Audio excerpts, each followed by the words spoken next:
छे मला तर कॅन्सर होऊच शकत नाही. It starts with that. आई बाबा लोकांचं जी एज 50-60च्या अराउंडचे आहेत त्यांना आपण जर सांगितलं उद्या जा आता तुम्ही सगळ्या स्क्रीनिंग टेस्ट करून या तर ते एकदम हलतात. कारण जी मानसिकता तुम्ही आधी म्हटले की मला काय होऊ शकत नाही, मी तर फिट आहे, त्या वयोगटासाठी तुम्ही काय सांगाल? कारण त्यांची बऱ्याचशी जबाबदारी आमच्या वयोगटावर असते. कॅन्सर हा आपल्या शरीरातल्याच पेशींमध्ये झालेला बदल आहे. तो कधीही ओव्हरनाईट होत नाही. सर्वात महत्त्वाचं, आता पहिल्यासारखा आजार राहिलेला नाहीये. हा बरा होण्यासारखा आजार आहे. 20 वर्षाचा मुलगा डॉक्टरांना येऊन असं सांगतो, माझ्या 50 वर्षाच्या बाबांना कॅन्सर आहे हे मला माहिती आहे, पण प्लीज तुम्ही त्यांना सांगू नका.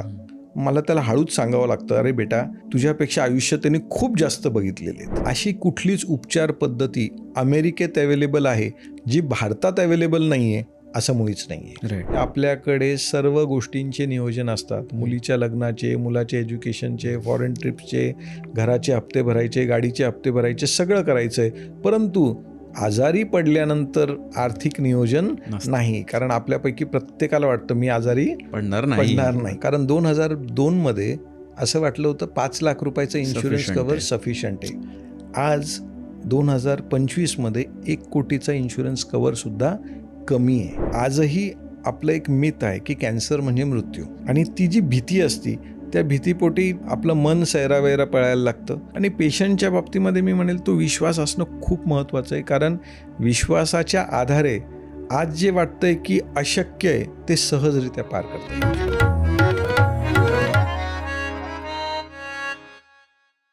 नमस्कार मंडळी, वायफळ कुतूहलच्या नव्या कोऱ्या भागामध्ये मी सुयोग आणि प्राची तुमचं स्वागत करत आहोत. आजच्या भागाचं टायटल, त्याचा टीजर, इंट्रो तुम्ही पाहिलेलाच आहे, त्यामुळे तो गंभीर वाटू शकतो कारण कर्करोग म्हणजेच कॅन्सरबद्दल आपण चर्चा केलेली आहे. पण ह्या एपिसोडचा माझा पर्सनल गोल असा होता की कॅन्सर या विषयाबद्दल आपण जेव्हा 4 चौघात बोलतो तेव्हा त्याच्याबद्दल आपल्याला एक दडपण येतं, थोडंसं टेन्शन येतं आणि तो बोलताना सुद्धा असं अवघडल्यासारखं होतं. तर हा माझा पर्सनल आजचा अजेंडा होता की ह्या गप्पा मारताना तो जो आपला एक स्ट्रेस आहे या विषयाबद्दलचा तो दूर व्हावा, ह्या विषयाबद्दल नीट माहिती जाणून घ्यावी आणि आपण सर्वांनी दैनंदिन जीवनात ह्याच्याबद्दल काय केलं पाहिजे ह्या संदर्भात आपल्याला माहिती मिळावी, हे आजचं ध्येय होतं. आणि मी खात्रीने सांगू शकतो की डॉक्टर राज नगरकर यांनी सुंदररित्या विषय आपल्यासमोर मांडलेला आहे. माझे जे डाऊट्स होते, माझ्या ज्या शंका होत्या, त्यांचंही सुंदर रीतीने त्यांनी उत्तर दिलेलं आहे. आणि हा भाग जेव्हा पूर्ण झाला तेव्हा मला नक्कीच हा आत्मविश्वास आला की ह्या विषयाबद्दल, कॅन्सर या विषयाबद्दल आपण व्यवस्थितरित्या काही दडपण न घेता सगळ्यांबरोबर बोलू शकतो. आपल्या घरामध्ये आपल्यापेक्षा मोठी माणसं देखील असतात, तर त्या अनुषंगाने घाबरून न जाता हा विषय कसा हाताळला पाहिजे प्रत्येक कुटुंबात याबद्दल डिस्कशन झालेलं आहे. त्यामुळे तुमच्या कुटुंबियांबरोबर, तुमच्या मित्रांबरोबर, आपतेष्टांबरोबर हा एपिसोड नक्की शेअर करा. आणि मंडळी, या एपिसोड दरम्यान तुम्हाला कोणताही डाऊट आला, कोणती शंका आली तर ती लगेच कमेंटमध्ये टाका. डॉक्टर राज नगरकर हे कर्करोग तज्ज्ञ आहेतच, पण त्यांनी आजपर्यंत 2.5 लाखापेक्षा जास्त कॅन्सर पेशंटना आपली सेवा पुरवलेली आहे. त्याचबरोबर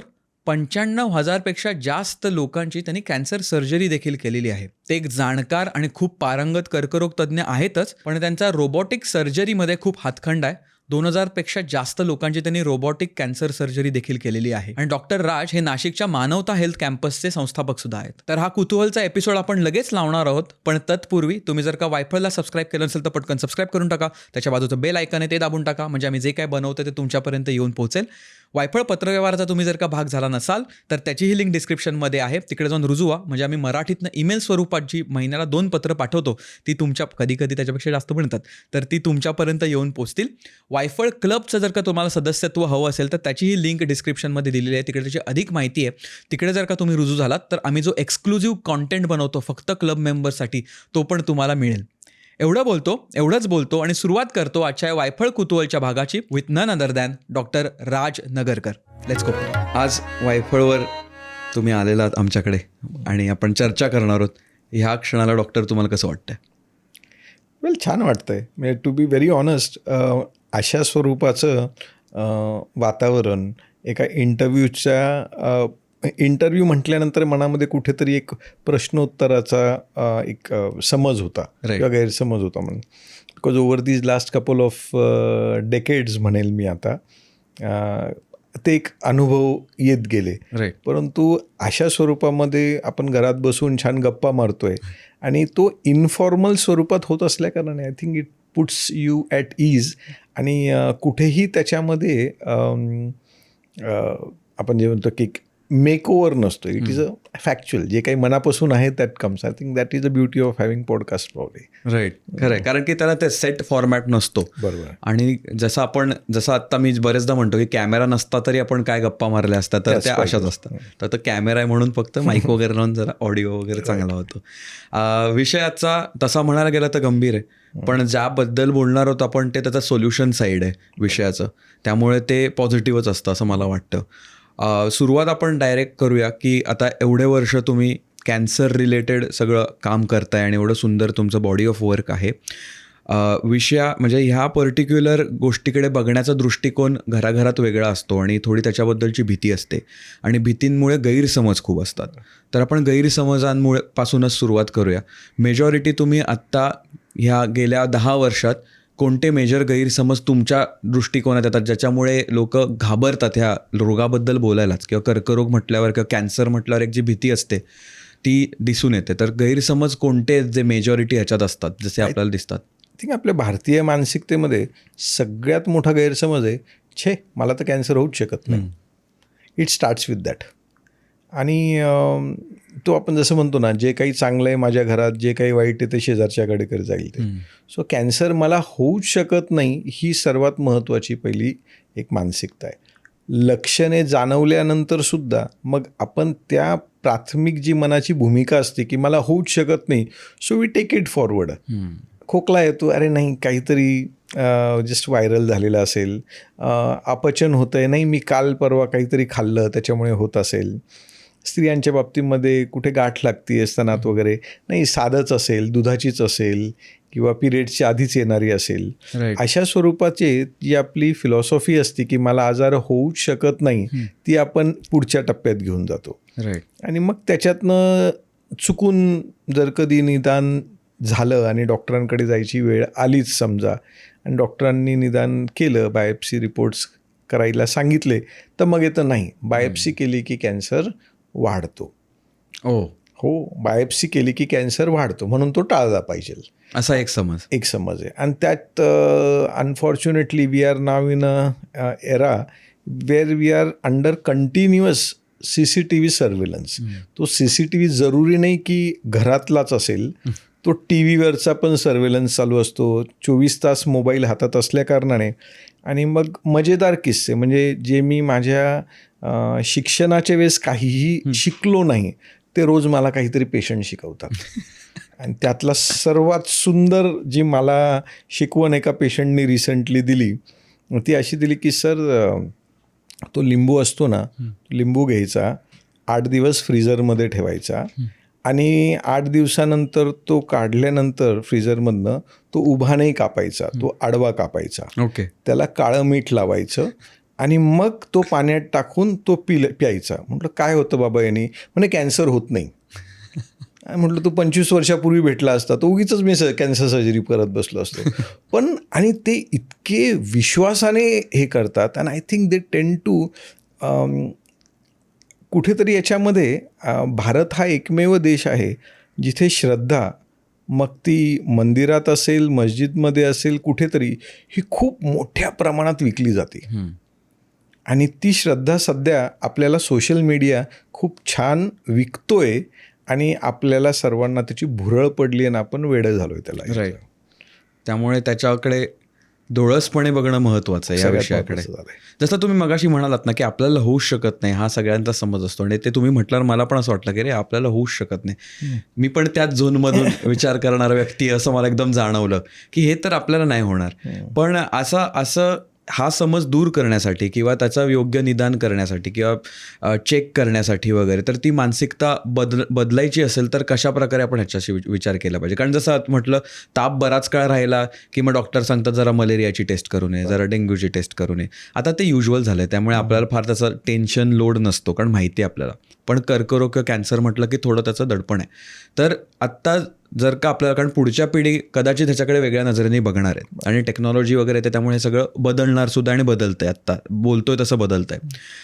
आपण पर्सनल हेल्थ जेव्हा म्हणतो तेव्हा ह्याचा कसा विचार केला पाहिजे आपण? कारण की जनरल टेस्ट करण्यासारखंच आहे हे, तर मला त्याच्याबद्दल जाणून घ्यायचं आहे. सिम्पल जेव्हा हेल्दी होत आपण आपण गाडीत बसल्यानंतर सीट बेल्ट का लावतो? सेफ्टी. आता आपल्या आयुष्यात समजा तुम्ही जर कधी आपण 40 वर्ष गाडी चालवणार आहोत, तर 40 वर्षांमध्ये आपले ॲक्सिडेंट किती वेळेस होणार आहेत? ऑन अन ॲव्हरेज 1 किंवा 2 वेळेस. मेजॉरिटी. मग 1 किंवा 2 वेळेस जर कधी ॲक्सिडेंट होणार आहे, तर 40 वर्ष ऑन अन ॲव्हरेज 300 दिवस रोज आपण जर कधी गाडी चालवणार आहोत, गाडीत बसणार आहोत, तर मग का बरं सीट बेल्ट लावायचा? बिकॉज क्षणांसाठी कशा what is the probability? Probability is very लेस.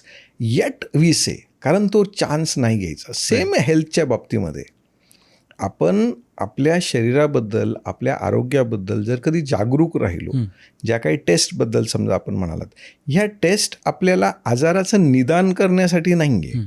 ह्या टेस्ट इज टू ॲक्च्युली एक प्रकारची प्रिव्हेंटिव्ह मेंटेनन्स आहे आपल्या शरीराचं, आपण जे करतोय, to find out if everything inside is going smooth and fine. Right.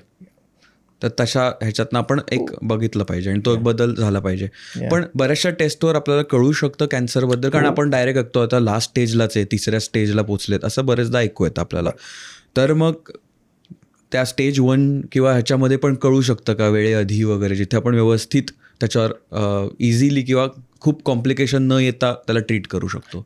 Basically मुळात कॅन्सर याच्याबद्दल जर कधी थोडक्यात समजून घ्यायचं म्हटलं, कॅन्सर हा बाकीच्या आजारांसारखा नाही आहे. म्हणजे आपण TB म्हणा किंवा दुसरं इन्फ्लुएन्झा किंवा व्हायरल इन्फेक्शन, ही सर्व इन्फेक्शन्स किंवा जी आजारपण आहे आपल्या शरीरात बाहेरून आलेल्या कुठल्या तरी बॅक्टेरिया किंवा व्हायरसमुळे होत असतात. कॅन्सर हा आपल्या शरीरात बाहेरून आलेल्या कुठल्याही फॅक्टरमुळे न होणारा आजार आहे. तो आपल्या शरीरातल्याच पेशींमध्ये झालेला बदल आहे. राईट. आपल्या शरीरातल्याच पेशींमध्ये झालेला जो बदल असतो तो कधीही ओव्हरनाईट होत नाही. It takes some time. It's a slow growing process. आणि स्वाभाविक slow growing process, it takes months, years together normal सेलला कॅन्सर सेलमध्ये रूपांतर होण्यासाठी. राईट. इनफॅक्ट आता एक खूप सुंदर रिसर्च चालू आहे. आय एम शुअर आपल्या ह्या पॉडकास्टला अनेक युवा वर्गसुद्धा they are quite a big fan following, की त्याच्यामध्ये त्यांनी आता एक फिल्टर्स डिझाईन केलेली आहे. ती फिल्टर आपल्या ब्लडमध्ये टाकून द्यायची आणि गोल असा आहे की प्रत्येकाच्या शरीरात रोज काही प्रमाणात कॅन्सर सेल्स तयार होत असतात डेली. राईट. जे आपली बॉडी त्या कॅन्सर सेल्सवरती त्यांना डिस्ट्रॉय करते आणि the normal process starts. So समजा आपण असं एक फिल्टर जर कधी शरीरामध्ये ठेवलं, जे काही कॅन्सर सेल्स तयार होत आहेत ते फिल्टर मारत जाईल. असं झालं तर मग कॅन्सर होणारच नाही. And I am sure science is progressing in that particular way. तो हा जो काही प्रोग्रेस आहे, हा प्रोग्रेस ॲक्सेप्ट करायला थोडासा आपल्याला वेळ लागणार. तर जेव्हा प्रायमरी स्टेजमध्ये कॅन्सरचे चेंजेस असतात, प्रत्येक कॅन्सर पेशीचं रूपांतर कॅन्सरच्या ट्युमरमध्ये होत नसतं. Okay. It can happen, it may not happen. आपल्या बॉडीचे डिफेन्स मेकॅनिझम खूप छान असली तर त्या कॅन्सर सेल्सला तिथंच ते कंट्रोलमध्ये आणतं. राईट. एकदा तो ट्युमर व्हायला लागला, जसं आपण म्हणतो 95% कॅन्सर्स हे सॉलिड म्हणजे गाठीच्या स्वरूपात असतात. 3 ते 5% कॅन्सर्स हे लिक्विड कॅन्सर असतात. उदाहरण ब्लड कॅन्सर. ब्लड कॅन्सरची कुठलीही गाठ नसते. राईट. ते सेल्सच असतात. बरोबर. आणि ज्या गाठीच्या स्वरूपात आढळणारे जे कॅन्सर्स असतात ते कॅन्सर्स फर्स्ट स्टेजपासून सेकंड स्टेजपर्यंत येईल किंवा थर्ड किंवा फोर्थ किंवा लास्ट स्टेजपर्यंत यायला एक कालावधी लागते. प्राथमिक स्टेजमध्ये शक्यतो त्याचे काहीच लक्षणं नसतात. ओके. अनेक वेळेस समजा गाठीचं जर कधी म्हणालो, या गाठीत दुखत नाही. दुखत नसल्याकारणे ॲज अ सर्वसामान्य व्यक्ती आपण म्हणतो, अरे ठीक आहे साधी गाठ आहे, दुखत नाही आहे, माझं दैनंदिन रुटीन डिस्टर्ब करत नाही आहे, तर why should I bother about it. बरोबर. That is one tendency. आणि त्याचंच एक प्रत्युत्तर असं होतं की भारतामध्ये आज 93% कॅन्सर जे डायग्नोज होतात ते 3rd and 4th स्टेजमध्ये होतात. ओके. फक्त वेळ थांबल्यानंतर. याला स्क्रीनिंग महत्त्वाची आहे. स्क्रीनिंग म्हणजे अशा टेस्ट करणे जेव्हा तुम्हाला काहीही लक्षणे नसतात. ओके. त्रास झाल्यानंतर म्हणजे तहान लागल्यानंतर विहीर खोदण्यात अर्थ नाही आहे. जेव्हा काहीही त्रास नाही आहे त्यावेळेस आपण जेव्हा टेस्ट करून घेतो त्याला स्क्रीनिंग टेस्ट म्हणतात. आणि त्याचा उद्देश असतो की जर कधी काही चेंजेस नाही आहे ते पण कळवावे किंवा चेंजेसची सुरुवात झाली आहे तर ते लक्षात यावे. ओके. आणि ह्याच्यासाठी काय वय मर्यादा आहे, कोणी करायची, कशी करायची, असं काय असतं? See ideally after the age of 40 years. आता why do we say after the age of 40 years? Why not before that? कारण कुठलीही स्क्रीनिंग मोडॅलिटी आपण ज्या मास स्क्रीनिंगमध्ये जर कधी टेस्ट करायच्या म्हटलो तर त्याच्या रिस्क आपल्याला बघायची असते. रिस्क इन द सेन्स अनेक प्रकारचे risk. It includes psychological risk factors आहेत, फायनान्शियल रिस्क इम्प्लिकेशन्स आहेत त्याचे. जर कधी स्तनाचा कर्करोग होण्याचं प्रमाण 98% स्त्रियांमध्ये स्तनाचा कर्करोग 40 वर्ष वयानंतर होतोय, तर मग त्याच्या आधीच्या एज ग्रुपमध्ये तुम्ही फक्त मॅमोग्राफी करायला सांगणे हे त्यांच्यावरती मानसिक दडपण पण आहे आणि आर्थिक दडपण पण आपल्या इंडियन सगळ्यांची परिस्थिती बरोबर, त्यामुळे नाही केलं जात. आणि अनेक स्क्रीनिंग टेस्ट त्या पॉप्युलेशननुसार पण ठरवले जातात. म्हणजे आपण जपानमध्ये जर कधी गेला तर तिथे अन्ननलिकेचा कॅन्सर खूप कॉमन आहे. राईट. त्याच्यामुळे तिथे स्क्रीनिंगमध्ये endoscopy is a mandatory test. इंडियामध्ये endoscopy is not considered a mandatory test for screening, कारण आपल्याकडे अन्ननलिकेच्या कॅन्सरचं प्रमाण त्या तुलनेमध्ये कमी आहे. राईट. त्यामुळे त्या अनुषंगाने आपल्याला टेस्ट करायच्या आहेत.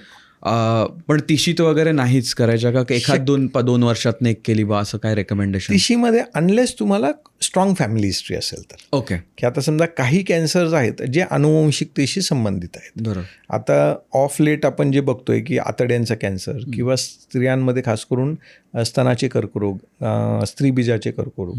आधी एक वेळ होती की स्तनाचे कर्करोग, स्त्रीबीजाचे कर्करोग म्हणजे 60 नंतर होणारे आजार. आज 40 वर्षापेक्षा कमी वयाच्या स्त्रियांमध्ये प्रमाण खूप वाढलेलं आहे. म्हणजे मागच्या एका महिन्यामध्ये, म्हणजे फक्त जुलै महिन्यामध्ये जर का I did 65 breast cancer surgeries. त्यातल्या 3 पेशंट्स जे आहेत 21, 23, 26 वर्षाचे आहेत. त्यातली ती 21 आणि 23 वर्षाच्या मुलीच आहे असं म्हणे, लग्न पण झालेली नाही, eight diagnosed with breast cancer. म्हणजे आणि का त्यांना कॅन्सर झालं मला पण उत्तर नाही माहिती.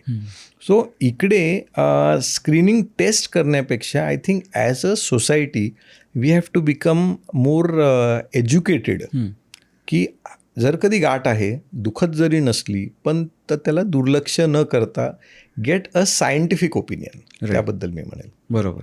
त्यामुळे स्वपरीक्षण पण आपण करू शकतो रेग्युलरली आणि त्याच्यावर आपण घेऊ शकतो. मला एक विचारायचं आहे, जसं आई बाबा लोकांचं जी एज आहे, म्हणजे माझे आई बाबा 50-60च्या अराउंडचे आहेत, त्यांच्याकडे तो थोडा हे आहे, म्हणजे टॅबू. म्हणजे त्यांना आपण जर सांगितलं उद्या आता तुम्ही सगळ्या स्क्रीनिंग टेस्ट करून या, तर ते एकदम हलतात आणि त्यांना करायची नसते. कारण जी मानसिकता तुम्ही आधी म्हटले की मला काय होऊच शकत नाही, मी तर फिट आहे, मी सगळं नीट करू शकतोय, शकते, असं असतं. त्या वयोगटासाठी तुम्ही काय सांगाल? कारण त्यांची बऱ्याचशी जबाबदारी आमच्या वयोगटावर असते की त्यांना कसं आपण घेऊन जायचं किंवा त्यांना का रेकमेंड करायचं, त्याच्याबद्दल सांगाल काही? इनफॅक्ट मी सुद्धा आता 2 जेनझीजचा पालक आहे. त्याच्यामुळे आधी असं होतं की कुटुंब व्यवस्थेमध्ये आजी आजोबा, आई वडील आणि मुलं ही ती होती. मला वाटतं मागच्या 1994 ते 2010 पर्यंत, if I am not wrong, 3 वेगवेगळे नवीन टर्मिनॉलॉजीज आलेले आहेत. मिलेनियल झाले, जेन झी झाले आणि आता काय नवीन एक अजून आलंय ना, जेन अल्फा झाला, आता जेन बीटा चालू झालं. जेन बीटा चालू झालेलं आहे. म्हणजे थोडंसं मी पण शिकतोय त्याच्यातनं आता. तर एक बदल जो मी अनुभवतोय की मला आता प्रॅक्टिस सुरू करून 25 वर्ष झालेत. 10 वर्षापूर्वी समजा एखाद्या व्यक्तीला, पेशंटला कॅन्सरसारखा आजार झाला तर त्याची ट्रीटमेंट काय करायची आहे, कुठे करायची, हा निर्णय घरातली सिनियर जनरेशन घ्यायची. राईट. आणि तो डिसिजन घ्यायचा. आत्ता उलटं झालं आहे. तर यंग जनरेशन, खास करून 18 to 25, दॅट इज डिसाइडिंग की what treatment has to be done, where to be done. याच्यातली अनेक कारणं आहेत. त्यातलं एक कारण आहे की this generation obviously is more smart. I will be very clear. Second part आहे, यातली बरीचशी जी युवा मंडळी आहे दे आर वर्किंग, आणि त्यांच्यात आता इन्शुरन्सचं पर्क्युलेशन खूप वाढलेलं आहे आणि त्यांचे parents are covered in insurance, जे आधी नव्हतं. बरोबर. त्याच्यामुळे they have now become not only the deciding factors but they are also the dictating persons. So त्याच्यामध्ये आईवडिलांच्या आरोग्याबद्दल जागरूकता मुलांमध्ये निश्चित आली आहे आणि आईबाबांना त्यांचं ऐकण्याशिवाय पर्याय नाही आहे. त्याची म्हणजे आजची वस्तुस्थिती आहे. त्याच्यामुळे मी आज माझ्या अंडर हॉस्पिटल्समध्ये जवळजवळ 1500 जण काम करतात. पण हे 1500 जण जरी काम करत असले आणि ते मी म्हणेल त्यांना असं वाटतं सरांनी सांगितलं म्हणजे खरंच असतं, ते व्यवस्थित असतं. पण घरी गेल्यानंतर माझी 20 वर्षाची मुलगी मला म्हणते, पप्पा तुम्हाला काही कळत नाही. So I have to accept it. That is The harsh reality. Harsh reality when you come back home, or they make you feel grounded. I think that is a scenario. पण it is good की they are now taking care of the health of the parents. It has happened की see, there was a point of time काही वर्षापूर्वी गाडी चालवताना traffic signal jump करण्याला काही वाटायचं नाही, किंवा चुकून जर कधी काही आपण एखादं रॅपर वगैरे गाडीत आहे काच खाली करून टाकून द्यायचो. आता मुलं टाकू देत नाही. ते म्हणतात नाही वेट सिग्नल आहे किंवा पप्पा टाकू नका. सो ही जी जागरूकता आहे, जशी आपल्याला एक सामाजिक भान आपली मुलं ठेवू देतात, तसं मुलांची पण जबाबदारी वाढली आहे, पालकांची पण जबाबदारी वाढली आहे, आणि आपण निरोगी राहिलो तरच पुढे सगळं छान होणार आहे, हे अंडरस्टँडिंग गरजेचं आहे. अंडरस्टूड. त्यातनं काही मजेदार किस्से पण होतात. म्हणजे आपण हेल्थ चेकअपबद्दल बोलतोय म्हणून मी असंच एका किटी ग्रुपमध्ये दे हॅड इन्व्हायटेड मी, नाशिकमधलाच एक फार पॉप्युलर किटी, हां अर्थात एकूण एकच आहे ते सगळं. तो अशा किटी ग्रुपने मला बोलवलं होतं. इट वॉज नाशिकच्या एका स्टार कॅटेगरी हॉटेलमध्ये त्यांचं किटी होती संडे आफ्टरनूनला. They had invited me for high tea. आणि म्हणे we just want you to tell us about cancer आणि काय टेस्ट करायच्या वगैरे सगळं. तर मग ते झाल्यानंतर त्यावर 50-60 लेडीज होत्या आणि ते सगळं गप्पा झाल्या, चर्चा. It was more of a informal this thing. काही लेक्चर वगैरे किंवा प्रेझेंटेशन नव्हतं. त्यांना सांगितलं की यू आर ऑल 40+, प्रत्येकीने आपल्या वर्षातनं एकदा टेस्ट करून घेतल्याच पाहिजे. मग त्या 40-50 जणी ज्या होते ना, त्यातल्या कोणीही तिथे मारुतीमध्ये आलेल्या नव्हत्या. ऑल वर BMWs आणि मर्सिडीज आणि अशा स्वरूपाचा ग्रुप. म्हणून मी बिशी नाही म्हणालो. तेव्हाच कळलं मला किटी ग्रुप म्हटलं. सो तिथे छान लेक्चर झालं आणि मग म्हटलं तुम्ही प्रत्येकीने टेस्ट करून घ्या. आणि त्या टेस्ट 1-1.5 वर्षातनं एकदा करून घ्यायच्या. त्यात काही साध्या टेस्ट आहेत, किती वेळ लागतो, 2-3 तास लागतात वगैरे सगळ्या गप्पा झाल्या. आणि नेक्स्ट डे वॉज मंडे. त्यामुळे आम्ही सगळ्या येऊ का, म्हटलं बिलकुल नका येऊ. एका दिवसात इतके जण आले तर नाही शक्य, तुम्ही 10 जणी या आणि ओव्हर ग्रुप करून we will take care of it. तर नेक्स्ट डे काहीतरी 8-10 जणी आल्या, त्यांनी टेस्ट करून घेतले. सोमवारची माझी ऑपरेशन्स OPDची गडबड होती आणि ते झाल्यानंतर त्या माझ्यासमोर आल्या रिपोर्ट्स घेऊन. मी त्या गडबडीत फक्त ते रिपोर्ट चाळले सगळे. आणि ते रिपोर्ट बघितल्यानंतर, बिकॉज माझी जी स्क्रीनिंग टीम आहे डॉक्टर्सची, त्यांनी ऑलरेडी चेक केलेलं होतं त्यांना. चाळल्यानंतर म्हटलं भाभी don't worry, all your reports are normal. आता ह्या टेस्टसाठी त्यांनी 2,000 रुपये दिलेले होते, विच इज दॅट. आता म्हणजे माझा तुम्हाला एक प्रांजळ प्रश्न आहे की असे जर कधी डॉक्टरांनी सांगितलं सगळे रिपोर्ट्स नॉर्मल आहे, तर समोरच्याच्या चेहऱ्याची what will be your reaction? की आता मी हेल्दी आहे किंवा काय नीट सांगत नाहीत का, घाईत आहेत का, असं पण वेगळा झोन होऊ शकतो. त्यांचे स्पॉन्टेनियस वर्ड्स होते, धत्तरी की गए 2,000 पाणी में. म्हणजे आपल्या समाजाची ही पण मानसिकता आहे की आपण पैसे खर्च करून टेस्ट करून घेतले आणि ते नॉर्मल आले तर ते पैसे वाया घालवण्यासाठी कशाला टेस्ट किंवा आपल्याला अजूनही असं वाटतंय की आपण आपल्या आरोग्यावरती जेव्हा पैसे खर्च करतो आपण ते वायफळ खर्च करतोय, अशा स्वरूपाची पण मानसिकता आहे. इथेच आपण एखादा शर्ट घेणं किंवा आपण काही कपडे घेणं किंवा काही कॉस्मेटिक्स घेणं, that is considered as unessential expenses.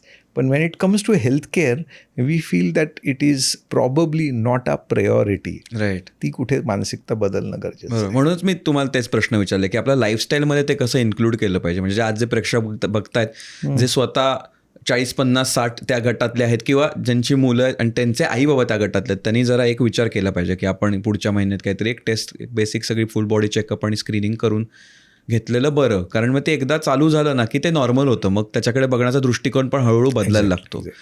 तर तेच महत्त्वाचं आहे. म्हणून मला ते बोलताना पण तेच वाटतंय. ह्याच्यातनं मग स्क्रीनिंग करता करता समजा डिटेक्ट झाला कोणाला तरी की आता कर्करोग आहे, तर मग त्याच्यानंतरची लाईन ऑफ ॲक्शनला तुम्ही कशा प्रकारे, कारण त्याच्यात बरं पहिल्या सुरुवात इथूनच होते की आता खर्च खूप येईल, कुठच्या हॉस्पिटलला जाऊ, सगळ्यांनाच त्या शहरात गावात असेल असं नाही, मग गावातले असतील तर त्यांना शहरात जावं लागतं त्याच्यासाठी. तर त्या फेजबद्दल मला थोडं तुम्हाला विचारायचं की जागरूकपणे किंवा डोळसपणे आपल्याला हे सॉल्व्ह करायचं आहे, ह्या दृष्टिकोनातनं कसं ह्याला हँडल करायचं. आय थिंक एकदा कर्करोगाचं निदान झालं ना की पहिले 24 तास I think it is extremely important and difficult to accept it. बरोबर. आणि माझा अनुभव साधारण 2,65,000 कॅन्सर पेशंट्सच्या अनुभवावरतून मी सांगतोय. ॲक्सेप्टन्स तो पहिला जो फेज असतो, पहिले 24 तास जे असतात ते खूप भयानक असतात, खूप खूप अवघड असतात. कारण आजही आपलं एक मिथ आहे की कॅन्सर म्हणजे मृत्यू, आणि ती जी भीती असती त्या भीतीपोटी आपलं मन सैरावैरा पळायला लागतं, आणि त्याच्यामध्ये जो काही सल्ला येईल आपल्याला तो योग्यच वाटायला लागतो. सो आय फील की कॅन्सर हा आजार सर्वात महत्त्वाचं प्रत्येकाने एक क्लॅरिटीने सांगतो, आता पहिल्यासारखा आजार राहिलेला नाही आहे, हा बरा होण्यासारखा आजार आहे. आणि Wien you know that there is a problem आणि त्याला सोल्युशन पण आहे, तर सोल्युशन आपण कधीही घाईगडबडीमध्ये नीजर्क रिॲक्शनमध्ये नाही घेतलं पाहिजे. सो मी माझ्या सर्व पेशंट्सला सांगतो की तुम्हाला ज्या आजाराचं आज निदान झालेलं आहे, हा आजार सुरू होऊन किती वेळ झाला आहे? काही वर्ष झालेले. बरोबर. मग 24 तास थांबल्याने काय फरक पडणार आहे? बरोबर. Take your time. Take your time. Take your time mentally to accept की हो हा मला आजार आहे. तुमची जी स्ट्रॉंग बाजू जी आहे, आणि आपली सगळ्यात महत्त्वाची स्ट्रॉंग बाजू आपले केअरगिवर्स असतात, आपली फॅमिली असते, क्लोज फ्रेंड्स असतात जे खरंच वेल विशर्स आहे. Sit with them, discuss with them. There is no harm. Open your heart, open your mind, किंवा याच्यातनं काय आहे. आणि जेव्हा आपण एखाद्या युद्ध लढायचं म्हणतो तर त्याची प्लॅनिंग केली पाहिजे, आणि मग तशा स्वरूपात जर कधी एका प्लॅन्ड पद्धतीने आपण आजाराला आणि होणाऱ्या उपचाराला सामोरे गेले ना, then it becomes a very very easy thing. बरोबर. आणि त्यातही आपल्याकडे अजून एक अडचण काय आहे आपल्या समाजामध्ये, ती अडचण अशी आहे की आजही आपल्याकडे उपचाराचे निर्णय पेशंटला अंधारात ठेवून घेतले जातात. म्हणजे 90% टाईम्स पेशंटला माहितीच नसतं मला कॅन्सर आहे, किंवा त्याच्यापासून लपवलं जातं, आणि त्यामुळे कॅन्सर हॉस्पिटल सोडून मग जवळचं नर्सिंग होम शोधा, किंवा नाही पेशंटला कळू नाही द्यायचं. म्हणजे 20 वर्षाचा मुलगा डॉक्टरांना येऊन असं सांगतो, माझ्या 50 वर्षाच्या बाबांना कॅन्सर आहे हे मला माहिती आहे, पण प्लीज तुम्ही त्यांना सांगू नका. मला त्याला हळूच सांगावं लागतं, अरे बेटा तुझ्यापेक्षा आयुष्य त्यांनी खूप जास्त बघितलेले आहेत. सो ही जी फिलॉसॉफी, कारण त्यांना असं वाटतं की that patient he or she may not be mentally strong enough to accept the disease. पण तुम्ही जोपर्यंत त्यांना वस्तुस्थिती सांगत नाही, how are they going to face it. बरोबर. आणि कॅन्सरचा उपचार 1-2 दिवसात सुरू पण होत नाही, 1-2 दिवसात संपत पण नाही. बरोबर. आता निदान म्हणजे समजा आपण बायोप्सी म्हटलं, अनेक वेळेस कसं होतं, अच्छा ठीक आहे बायोप्सी केली, चला ट्रीटमेंट चालू करू. आता नाही आहे तसं. आता बायोप्सी हा फक्त पहिली पायरी आहे. त्याच्यावरती इम्युनोहिस्टोकेमिस्ट्री नावाचे टेस्ट असतात. म्हणजे थोडक्यात कॅन्सर कुठल्या प्रकारचा आहे, कुठल्या ग्रेडचा आहे, याच्यामधल्या सबटाईप्स कुठल्या कुठल्या आहे, तो का झाला, तो कुठल्या उपचाराला प्रतिसाद देणार आहे चांगल्या, ह्या सर्व टेस्ट आम्ही आधी करून घेतो आणि मग उपचार ठरवतो. राईट. एवढं डिटेल्ड आहे ते आता. आणि त्यामुळे आपण प्रिसाईज ट्रीटमेंट करू शकतो, ज्याचे बेनिफिट्स होतात आणि साईड इफेक्ट्स पण कमी होतात. बरोबर. त्यामुळे तो जे म्हणालात की 24 तासात घाबरून जायचं नाहीये, आपण आजार समजून घ्यावा. खरं. एकदा निदान झालंय की मग अनेक गोष्टी असतात की त्याच्यामध्ये तुमचं कामाच्याबद्दल, घरातल्या जबाबदारी आहे. आपण जॉईंट फॅमिलीजपासून आता न्यूक्लिअर फॅमिलीजमध्ये आलेलो आहोत. ती पण सर्व गोष्ट, ती कुटुंब व्यवस्था, आपली सामाजिक व्यवस्था, हे सगळं समजून मग आर्थिक नियोजनांचं पण आहे. तिथे परत एक मजेदार किस्सा आहे की आपल्याकडे सर्व गोष्टींचे नियोजन असतात. मुलीच्या लग्नाचे, मुलाचे एज्युकेशनचे, फॉरेन ट्रिपचे, घराचे हप्ते भरायचे, गाडीचे हप्ते भरायचे, सगळं करायचं आहे. परंतु आजारी पडल्यानंतर आर्थिक नियोजन नाही. कारण आपल्यापैकी प्रत्येकाला वाटतं मी आजारी पडणार नाही. मी तर नाही पडणार. असं आहे. तर मग त्याच्याबद्दलच मला मगाशी बोलता बोलता पण तोच प्रश्न येत होता की बरेचसे आता हे मेडिक्लेम वगैरे पण ऐकतो. आता तुम्ही इतके काळ ह्याच्यात आहात आणि तुम्ही दुसऱ्या अँगलनी पाहताय, म्हणजे एक पेशंटचा अँगल असतो आणि एक डॉक्टरचा अँगल असतो. तर फायनान्शियल अप्रोचबद्दल विचारायचं होतं की काय तयारी आपण जनरल आयुष्यात केली पाहिजे ह्याच्यासाठी, कारण हा विषय पण एक महत्त्वाचा असं वाटतं मला. बेसिकली आता मी माझं वैयक्तिक उदाहरण देईल. मी डॉक्टर असूनही माझा स्वतःचा मेडिक्लेम मी साधारण 23-24 वर्षांपूर्वी माझा मेडिक्लेम काढला होता. माझ्या मिसेसचा, पालकांचा आणि दोन्ही मुलं नंतर जसे होले त्यांचं नाव मी ॲड करत गेलो. ज्यावेळेस मी माझा पहिल्यांदा मेडिक्लेम काढला होता तो 5 लाख रुपयाच्या कवरचा होता 2022 बरं. त्याच्यामुळे असं वाटलं की अरे 5 लाख रुपयाचा मेडिक्लेम भरपूर कवर आहे अशा. अर्थात फॉर्च्युनेटली इतक्या वर्षात मला माझा मेडिक्लेम एकदाही वापरायची गरज पडली नाही, जरी मी रिलिजियसली दरवर्षी प्रीमियम भरत आलेलो आहे. कालांतराने मी माझा मेडिक्लेम दर 2-3 वर्षांनी वाढवत गेलो. आज माझा इन्शुरन्स कवर 1 कोटी रुपयाचा आहे. गरज होती का? कारण 2002 असं वाटलं होतं 5 लाख रुपयाचं इन्शुरन्स कवर सफिशियंट आहे.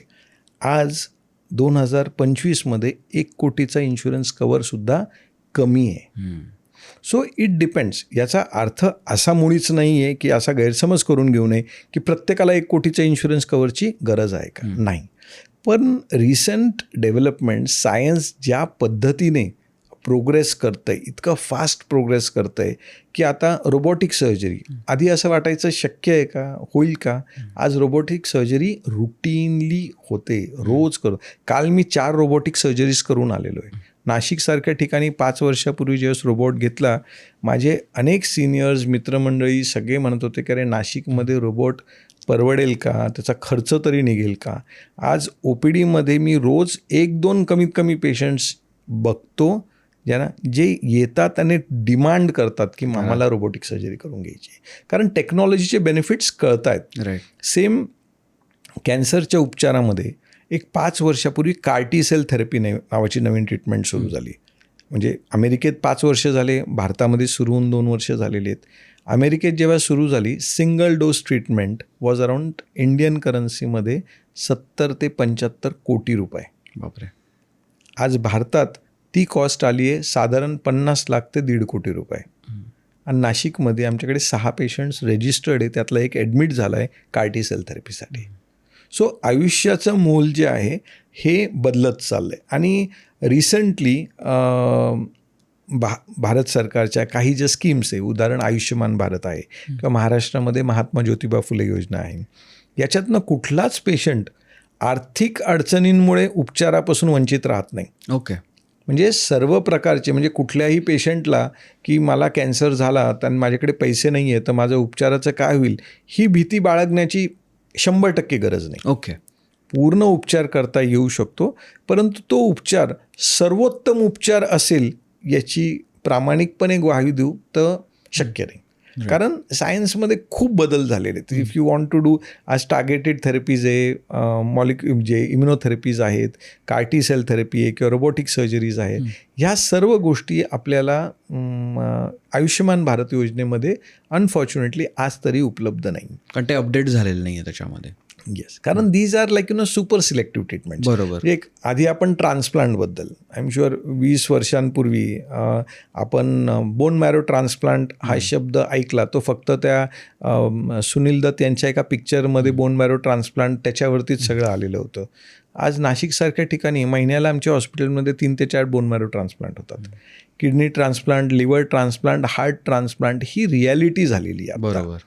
त्यामुळे ही रियालिटी प्रत्येकाला गरज नाही पडत, परंतु गरज पडली तर ते अवेलेबल आहे हे मात्र निश्चित. बरोबर. त्यामुळे आर्थिक एक नियोजन केलं पाहिजे ह्याचं. ॲब्सोल्युट. प्लस ज्यांना गरज आहे, ज्यांना तो एक्स्ट्रा एक माईल जायचा आहे किंवा परिस्थितीने, त्यांच्यासाठी काही सोयीसुविधा आपल्या इथे आहेत पॉलिसीमध्ये.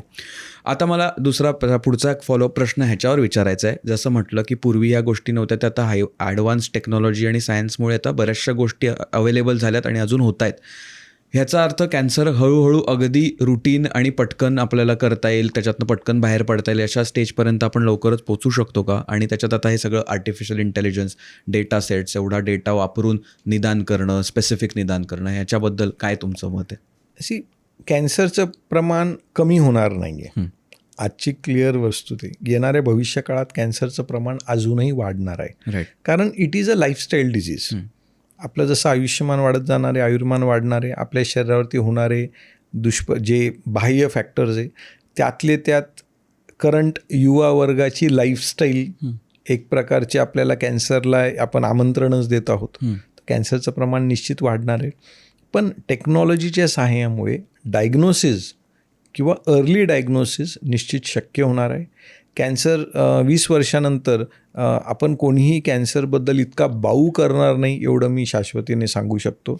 It will become a normal disease. जसं BP, diabetes, TB, heart attack आहे तसं कॅन्सरचा उपचार झाला आणि पेशंट बरा झाला किंवा पेशंटच्या पूर्णपणे बरा होण्याची शक्यता खूप अधिक प्रमाणात होणार आहे. राईट. त्यामुळे टेक्नॉलॉजीचा अजूनच आपण इम्प्रूव्हमेंट होणार, डायग्नोसिस आणि ट्रीटमेंट पण त्याच्यामुळे स्वरूपात बदलणार आहे. तुम्हीच तुमच्या आत्ताच्या पूर्ण करिअरच्या या स्पॅनमध्येच एवढ्या टेक्नॉलॉजीज बदलताना पाहिल्या असतील. तर मग आत्ता लेटेस्ट काय चाललं आहे आपला कर्करोग आणि ह्या संदर्भातल्या टेक्नॉलॉजी ॲडव्हान्समेंटमध्ये जे अवेलेबल आहे आपल्याकडे? आता कॅन्सरच्या उपचारामध्ये उदाहरण शस्त्रक्रिया असेल, chemotherapy, radiation, immunotherapy, targeted therapies, हे सर्व रिॲलिटी झालं आहे. आज अशी कुठलीच उपचार पद्धती अमेरिकेत अवेलेबल आहे जी भारतात अवेलेबल नाही आहे असं मुळीच नाही आहे. राईट. आणि त्यातली एक मजेदार किस्सा आहे की अमेरिकेत उपचार करणारे मेजॉरिटी टॉप कॅन्सर तज्ज्ञ जे आहेत त्यातले अर्धेपेक्षा जास्त भारतीय आहेत, जे इथून तिथे जाऊन they are leading those field. It feels great as a Indian, पण त्याच्यात वाईट पण असं वाटतं की त्यांना जर कधी आपण तो प्लॅटफॉर्म अँड अपॉर्च्युनिटी आपल्या देशात दिली असती तर आपल्या इथेच ते असते आज. परंतु हे सगळं वाढत असताना टेक्नॉलॉजी जितकी छान इम्प्रूव्ह होती आहे आणि मी सायंटिफिक फोरम्सवरती अनेक वेळेस सांगतो मी की I am lucky to be born किंवा मी अशा युगात जन्माला आलो, मी नशीबवान आहे. कारण मी सायन्सचे 20 वर्षांपूर्वी ज्या स्टेजमध्ये होते आणि आजचा जो बदल आहे हा खूप फास्ट झालेला बदल आहे. म्हणजे खूप रॅपिड बदल आहे. जसं आपण आपले सगळे श्रोते बघत असतील की 25 वर्षापूर्वी मोबाईल फोन आपण खिशात घेऊन फोन घेऊन फिरू शकतो असं कोणी स्वप्न बघितलं होतं. आज असं कोणी दाखवा ज्याच्याकडे फोन नाही आहे. किंवा इंटरनेट एक लक्झरी म्हणून बघितलं जायचं, आज ती नेसेसिटी झालेली आहे. सेम मेडिसिनच्या बाबतीमध्ये झालं. राईट. हा बदल इतका फास्ट, इतका छान होतोय आणि एक समाधान आणि आनंद वाटतोय की हा बदल चांगल्यासाठी होतोय, वाईटसाठी होत नाही. राईट. आत्ता म्हणजे 15 दिवसापूर्वी मी फ्रान्समध्ये होतो, एका आमच्या नॅशनल कॉन्फरन्सला होतो, वर्ल्ड कॉन्फरन्सला. आणि तिथे संपूर्ण कॉन्फरन्सची थीम ही टेलिसर्जरीवरती होती. टेलिसर्जरी म्हणजे सर्जन फ्रान्समध्ये बसला होता, पेशंट अमेरिकेत होता. अरे. सर्जन फ्रान्समध्ये बसला होता, पेशंट इंदोरमध्ये होता आणि तिथे बसून ते शस्त्रक्रिया करत होते. तर आधी टेलिसर्जरीबद्दल एक प्रश्न निर्माण व्हायचा की जो आपण गॅप म्हणतो, टाईम गॅप, की इंटरनेट कितीही फास्ट झालं तर तो लॅग येणार आहे. थोडासा लॅग जो आहे तो लॅग कसा आपण कव्हर करणार आहे. म्हणजे मी इकडे जर कधी हात हलवला आणि ते इन्स्ट्रुमेंट काही वेळाच्या नंतर तिकडे हललं तर त्या मधल्या गॅपमध्ये पेशंटचं काही नुकसान न हो. आता ती जी लेटन्सी किंवा जो लॅग आहे इट हॅज बीन रिड्यूस्ड. ह्यावेळेस त्यांनी प्रूव्ह केलं 0.4 सेकंड्स, म्हणजे 0.4 सेकंड्सचाच लॅग आहे. त्याच्यामुळे टेलिसर्जरीसुद्धा आज एक रिॲलिटी झालं आहे जिथे आपण जगातल्या सर्वोत्तम उपचार पद्धती एकाच ठिकाणी उपलब्ध होऊ शकतात. राईट. तर हे एकदा लेटेस्ट ॲडव्हान्समेंट आपल्याला बघायला मिळते. तुम्ही जगभर फिरून तिकडे अनुभव तुम्ही घेतलेला, शिक्षण वगैरे झालं, पण नाशिकला तुम्ही तुमचा सेटअप चालू केला. तुमचं जे तुम्ही सेवा जी पुरवताय सगळ्यांना ती नाशिकमध्ये केली. तर तुम्ही त्याच्या मागचा तुमचा मूळ हेतू काय होता की नाशिकमध्येच का? कारण तुम्ही शहरातही कुठच्या जाऊ शकला असतात. माझं गाव आहे, म्हणजे मला माझ्या गावाला माझ्या लोकांसाठी काम करायचं होतं. अर्थात ऑपॉर्च्युनिटीज खूप होत्या की मी 5.5 वर्ष मुंबईत टाटा हॉस्पिटलमध्ये होतो, नंतर इंग्लंडला गेलो. म्हणजे दुसरा भारतीय होतो ज्यांनी रॉयल कॉलेजची MRCS एक्झामिनेशन पास केलेली होती त्यावेळेस. त्याच्यामुळे तिकडे ऑपॉर्च्युनिटीज खूप होत्या. आणि पण तरीही तिथे जाऊन त्यांची त्यांच्याकडे काम करणे किंवा त्या लोकांना सेवा देण्यापेक्षा फिलिंग जी होती की आपल्या लोकांना दिलेलं कधी चांगलं, त्या फेजमध्ये कुटुंबामध्ये अनेक कॅन्सर पेशंट झाले होते. ओके. आणि बिईंग फ्रॉम म्हणजे एक सुशिक्षित सामाजिक कुटुंब असतानासुद्धा घरातली जी काही अडचण, जी काही डिस्टर्बन्स बघितलं होतं, त्यामुळे असं वाटलं कदाचित आपल्या लोकांना, माझ्या घरच्यांना माझी जास्त आवश्यकता आहे, त्या हेतूने आलो. आणि आता कालांतराने एक जाणवतं की that was the right decision. कारण आपल्या लोकांमध्ये ज्यावेळेस काम करतो तर समाधान खूप जास्त मिळतं, रेकग्निशन मिळते, जी आपण दुसरीकडे कितीही केलं तरी नाही मिळू शकत. आणि त्या हेतूने तुम्ही आलात आणि चालू केलं. आणि जे काय तुम्ही एवढ्या वर्षात बिल्ड केलं आहे आणि एवढ्या लोकांपर्यंत सेवा पोचले, एवढ्या लोकांना आपण मदत केली, त्याच्याकडे बघताना आत्ता काय कसं वाटतंय तुम्हाला? कारण मला माहिती आहे तुमचे पुढचेही अजून भविष्यातले बरेच प्लॅन्स आहेत सगळ्यांना सेवा पुरवण्याचे, पण आत्ता ह्या स्टेजला कसं वाटतंय की आपण नाशिकसारख्या शहरात एवढ्या लोकांना सेवा दिलेली आहे? आय थिंक खूप एक सॅटिस्फॅक्शन आहे, एक जॉब सॅटिस्फॅक्शन आहे.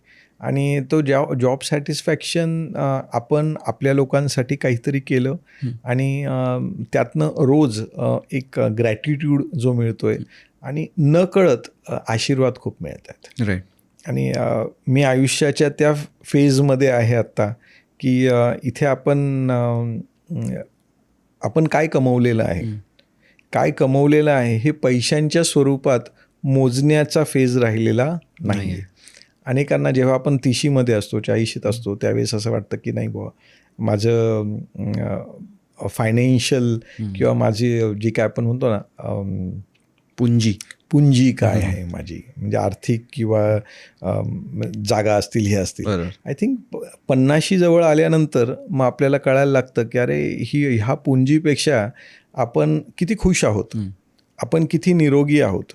म्हणजे जर कधी मी अनेक वेळेस म्हणतो, जर कधी तुमचे इन्कम टॅक्स रिटर्न्समध्ये 1,00,000 रुपयांनी भर पडली दरवर्षी आणि दरवर्षी तुम्हाला 2 गोळ्या वाढल्या, मग त्या बीपीच्या असतील, डायबिटीसच्या असेल, तर मग त्या 1,00,000च्या भराचा आनंद नका वाणू, ती गोळी वाढली त्याचं दुःख जास्त वाटलं पाहिजे. सो आय थिंक त्यामुळे असं वाटतं की तो सॅटिस्फॅक्शन की अगेन आपण सगळं काही करतो कशासाठी आहे.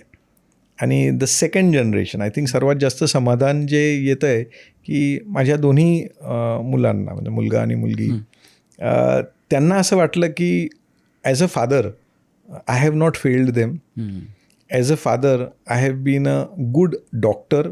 कारण अल्टिमेटली मी कसा आहे माझ्या पेशंट्सबरोबर किंवा त्याचं त्यांना इमिडिएटली बाहेर त्यांच्या फ्रेंड सर्कलमध्ये, त्यांच्या ग्रुप्समध्ये त्याचं रेसिप्रोकेशन मिळत असतं. त्यामुळे त्यांना असं वाटतं की नाही, हे जे काही करतायत हे चांगलं करतायत, त्यामुळे दोघांनी पण डॉक्टर व्हायचं निवडलं. So it was not a compulsion. त्यांना काही म्हणजे जबरदस्ती नव्हती की तुम्ही डॉक्टर झालेच पाहिजे, पण त्यांनी निवडलं ते.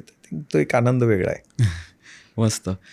या सगळ्यामध्ये मला काय विचारायचं आहे, कॅन्सर म्हटल्यावर त्याच्या ज्या निगेटिव्ह केस स्टडीज असतात किंवा एक व्यक्ती दगावते त्याच्याबद्दल आपण ऐकतो, पण तशा पॉझिटिव्ह केस स्टडीज पण खूप प्रमाणात असतात. जे कॅन्सर मुक्त होतात आपण पाहतो, त्यांची जर्नी असते, त्याच्याबद्दल मला सांगाल का? की त्या जर्नीज, कारण त्यांना काय काळ कमी हायलाईट मिळतो किंवा लाईमलाईट मिळतो लेट्स से, तर त्याच्याबद्दल मला जाणून घ्यायचं आहे की सक्सेस स्टोरीज पण असतात खूप प्रमाणात. इनफॅक्ट पुन्हा आपण अशा स्वरूपाच्या एक सामाजिक व्यवस्थेत आहोत जिथे कॅन्सर म्हटलं की त्याला एक न्यूनगंड आहे, त्याला एक सामाजिक ठपका असं म्हटलं तरी चालेल की याला कॅन्सर झाला. वास्तविक कॅन्सर हा काही आपण काहीतरी पाप केलं आहे किंवा काहीतरी त्रास झाला आहे या कोणाचं वाईट केलं आहे म्हणूनच झाला असाला भाग नाही आहे. आणि ह्या एक प्रकारच्या सामाजिक जो काही समज आहे त्याच्यामुळे मेजॉरिटी पेशंट्स आपल्या आजार आपल्या नातेवाईकांपासून आणि मित्रपरिवारांपासून सुद्धा लपवून ठेवतात. आणि स्वाभाविक आहे, ते ज्यावेळेस बरे होतात तर ते कोणाला सांगतही नाही. तर आपल्याकडे सक्सेस स्टोरीज समोर येत नाही. पण एखादी व्यक्ती कॅन्सरच्या आजारामुळे दगावली किंवा त्यांना समजा किमोथेरपीने केस गेले, त्याचा खूप बाऊ केला जातो. म्हणजे आजही 90% पेक्षा जास्त पेशंट्स पूर्ण बरे होतात. ओके. पण बरे झालेले पेशंट्स समोर येत नाही. त्यामुळे सक्सेस स्टोरीज नसल्या कारणाने फक्त ग्रे साईड ह्या आजाराबद्दलची समोर येते. मला तर उलटं वाटतं की जे बरे झालेले ते जर कधी एक प्रकारचे सोशल ॲम्बॅसेडर्स म्हणून समोर आले तर कॅन्सरबद्दलची भीती कमी व्हायला खूप मदत होईल. राईट. मागच्या माझ्या ह्या 25 वर्षांच्या प्रवासामध्ये म्हणजे हजारो असे पेशंट्स आहेत हू हॅव बीन, म्हणजे खरंच म्हणजे ते त्यांच्या कुटुंबियासाठीच नव्हे तर माझ्यासाठी सुद्धा प्रेरणादायी आहे.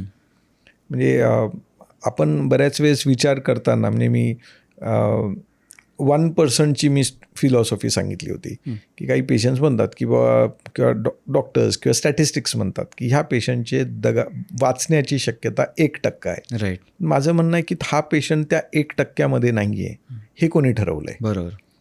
त्या पेशंटला आपलं 100% प्रयत्न करणं हे आपल्या हातात आहे.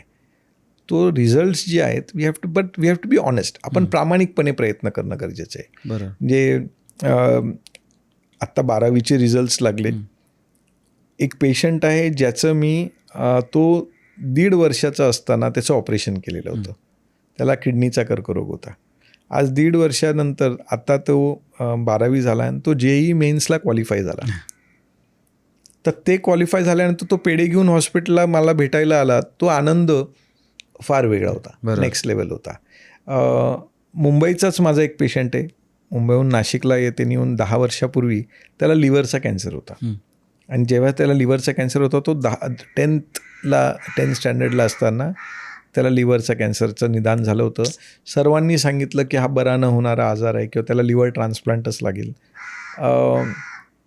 त्याचा परिवार जो आहे ते साईबाबांचे भक्त आहेत. ओके.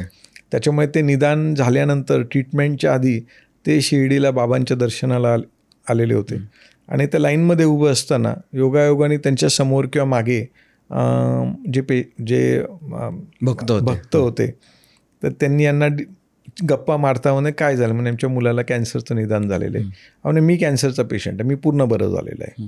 म्हणे कुठे झालेलं आहेत? मी नाशिकला म्हणे डॉक्टर नागरकरांनी माझं ऑपरेशन केलेलं होतं.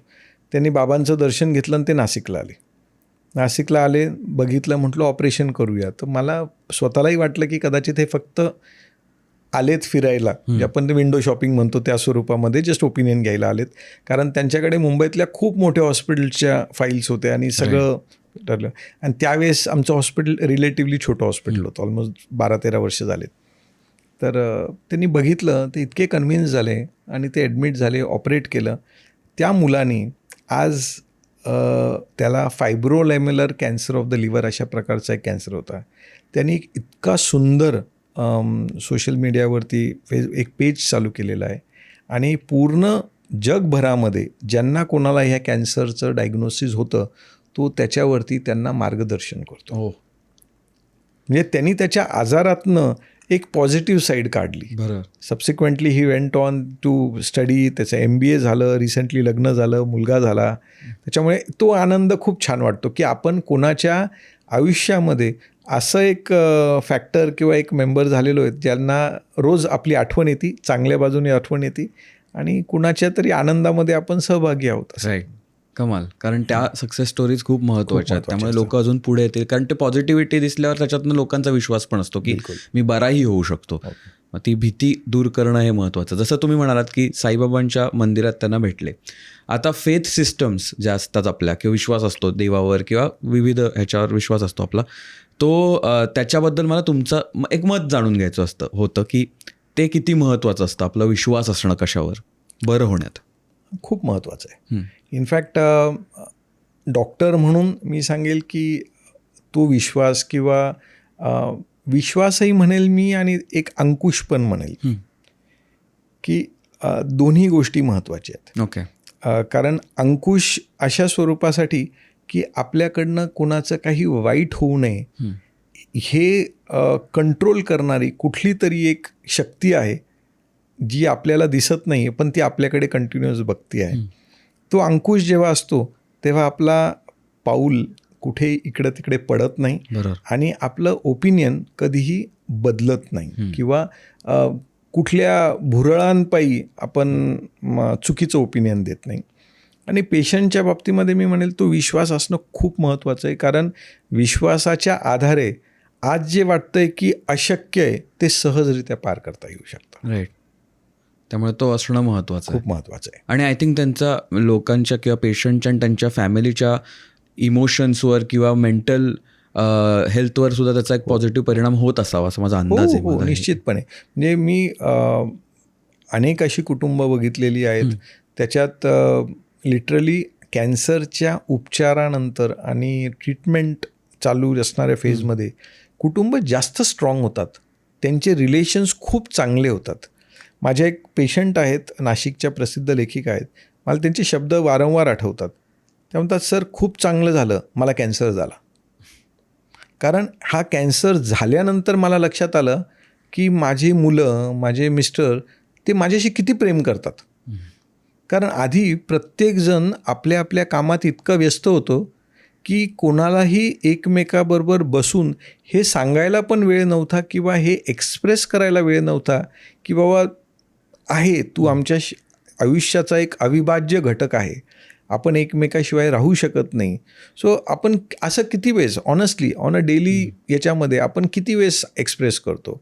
पण त्या म्हणाले की त्या कॅन्सरमुळे असं जाणवलं की तो आयुष्याचा एक झटका बसला की हो माझं आयुष्य काही एकदम म्हणजे इट इज नॉट लाईक आपण जसं म्हणतो ना की अमृताचा घोट घेऊनच आपण जन्माला आलेलो नाही आहे. तर ज्यावेळेस कॅन्सरचं निदान झालं त्यावेळेस मग आमचे संभाषण पती पत्नीचे किंवा मुलांचे आणि आईचे संभाषण खूप चांगल्या लेवलला व्हायला लागले. आमचे रिलेशन्स खूप छान झाले. आणि आजारपणामध्ये इतका स्ट्रॉंग सपोर्ट जो बिल्ड झाला की आता त्या पूर्ण बऱ्या झालेल्या आहेत. पण त्या म्हणाले, त्या म्हणतात रेग्युलरली, त्या आजारानंतर आमची कुटुंब अजून जवळ आलो आहे आम्ही एकमेकाच्या. त्याच्यामुळे कॅन्सरची फक्त वाईटच बाजू नसते, अनेक वेळेस चांगली बाजू पण असते. त्यामुळे तेही आहेत. म्हणजे खूप इंटरेस्टिंग स्टोरी आहेत. कारण तेच कुटुंब जवळ येणं आणि हे सगळं होतं. कारण त्याचं विपरीत सुद्धा होऊ शकतं भीतीमुळे. पण साधारणपणे आय थिंक ते जसं तुम्ही म्हणालात की आपण काय अमृत घोट घेऊन नाही आलो की सगळेच अमर आहेत, तर ते थोडं. आणि आय थिंक आपण भारतात वी आर खूप लकी आहोत. कारण मी इंग्लंडमध्ये पण काम केलेलं आहे. राईट. भारतात आपण खूप नशीबवान आहोत की अजूनही आपले मित्रपरिवार, आपलं कुटुंबीय, आपण खूप एकमेकाशी कनेक्टेड आहोत. म्हणजे फिजिकलीच नव्हे, इमोशनली खूप कनेक्टेड आहोत. राईट.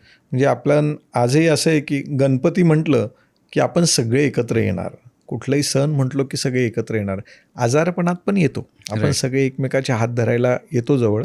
असं जगात दुसरीकडे कुठेच होत नाही. म्हणजे तिकडे तर ज्या पेशंटचं निदान होतं त्या पेशंटच्या नातेवाईकांनासुद्धा किंवा इवन इमिडिएट रिलेटिव्स त्यांनासुद्धा माहिती नसतं की यांचं काय निदान आहे, काय ट्रीटमेंट ठरवायची काय आहे. कारण ती सर्व पेशंट ठरवत असतो. खरं आहे. आपल्या इकडे पूर्ण वेगळं आहे. एवढं 20-25 वर्ष तुम्ही काम करताय, डे इन डे आउट काम करताय, तर तुमच्या ते मला जाणून घ्यायचं होतं की ऑन ऑफ स्विच किंवा OPDला जाणं संध्याकाळी किंवा दिवसभर शस्त्रक्रिया करणं, तर ते तुम्ही स्वतः पर्सनल लेवलवर कसं मॅनेज करता एवढं सगळं? आय थिंक शारीरिकरित्या मॅनेज करणं थोडंसं रिलेटिव्हली सोपं आहे. की ठीक आहे, आपण फिट राहणं, आपण हेल्दी राहणं, त्याच्यासाठी नियमित व्यायाम हा एक महत्त्वाचा भाग आहे. कारण मी फिट असलो तर ऑब्व्हियसली मी जास्त चांगलं परफॉर्म करू शकणार आहे. आहार हा तितकाच महत्त्वाचा भाग आहे. उपयुक्त ॲडिक्वेट झोप ही पण तितकीच महत्त्वाची भाग आहे. पण याहीपेक्षा जास्त अवघड मानसिक आरोग्य मी सांगेल.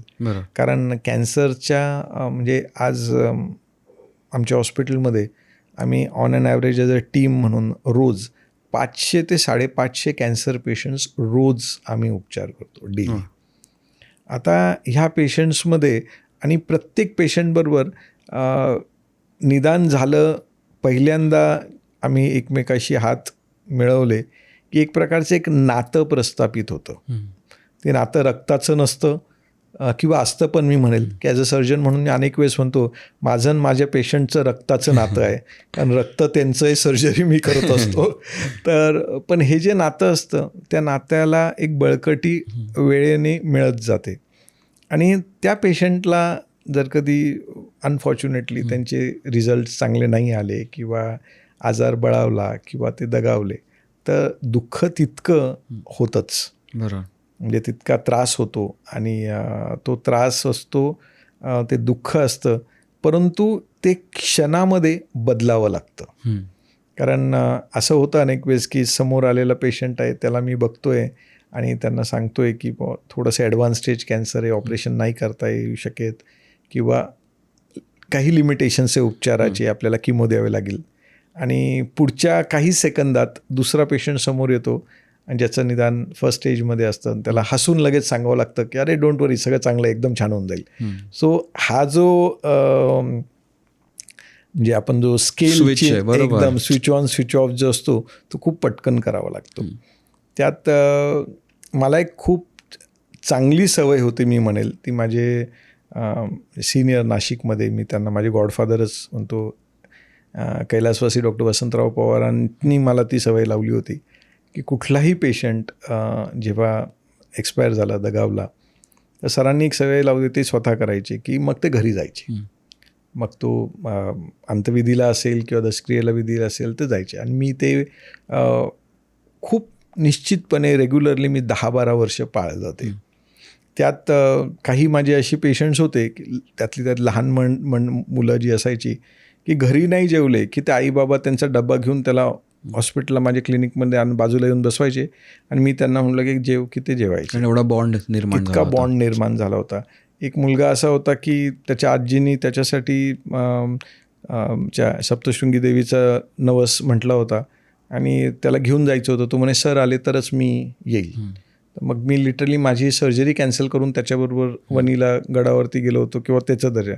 तर तो बॉन्ड डेव्हलप झाला, परंतु तो होत असताना आतमध्ये कुठेतरी डिस्टर्ब पण व्हायचा, जे एक्सप्रेस करू शकत नव्हतो. कारण अल्टिमेटली तिकडनं आल्यानंतर पुढच्या पेशंटला, म्हणजे जे आपण म्हणतो ना, ते एक बॅगेज जे आहे, मग ते दुःखाचं जे काही बॅगेज आहे ते घेऊन मला पुढच्या पेशंटला जी ट्रीटमेंट करायची आहे ती थोडीशी त्रासदायक व्हायची ती. आणि आता वेळ थोडासा म्हणजे हातात घड्याळ जरी घातलं पण त्या घड्याळाच्या काट्यांवरती नियंत्रण आता माझं राहिलेलं नाही आहे, असं झालं ते.